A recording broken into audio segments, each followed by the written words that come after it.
আরজিকর হাসপাতালের জুনিয়র চিকিৎসকের মৃত্যুর প্রতিবাদে সারা রাজ্যের মতো বহরমপুরেও থানা ঘেরাও কর্মসূচি বিজেপির। শুক্রবার দুপুরে বহরমপুর থানা ঘেরাও করে বিজেপির কর্মীরা।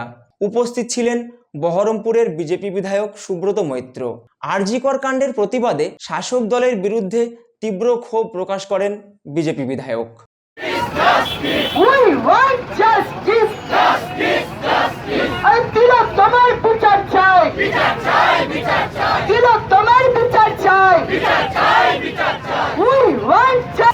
পুলিশ তুমি চাচ্ছ এত, তোমার বেতন বাড়লো কত? শাসক তোমার কিসের ভয়? ধর্ষক তোমার কে হয়? লক্ষ্মী ভান্ডার ফিরিয়ে নাও, বিচার চাই। আরে দিকে দিকে উঠুক ধ্বনি, আসল খুঁত ধরতে হবে আসল খুনি। গত 9 আগস্ট আমরা দেখেছিলাম আত্মহত্যা করেছে। তখন ওখানকার যারা ডাক্তার ছিলেন এবং যারা বিরোধী দল নেতা ছিলেন, যারা বিরোধী দল ছিলেন, তারা এর প্রতিবাদ করাতে পরবর্তীতে সেটাকে বলে পুলিশ নির্বাচিত করে।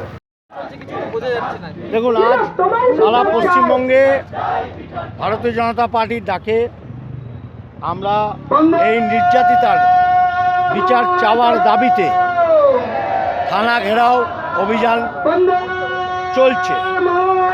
আমাদের দাবি একটাই, নির্যাতিতার সঠিক বিচার হোক এবং আসল দোষীকে খুঁজে বার করুক।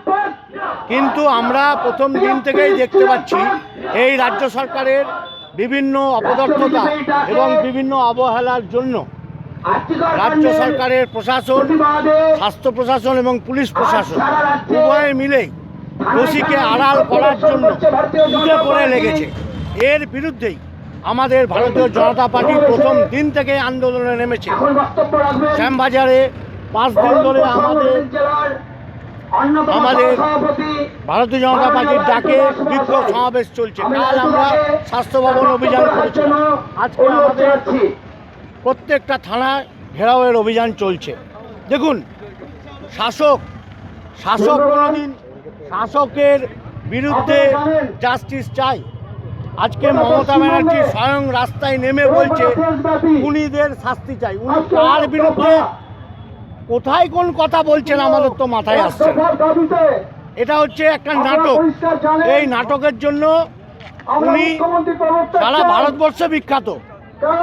আমরা চাইছি দোষীদের আড়াল না করে সিবিআই যত তাড়াতাড়ি পারে দোষীদেরকে শনাক্ত করুন এবং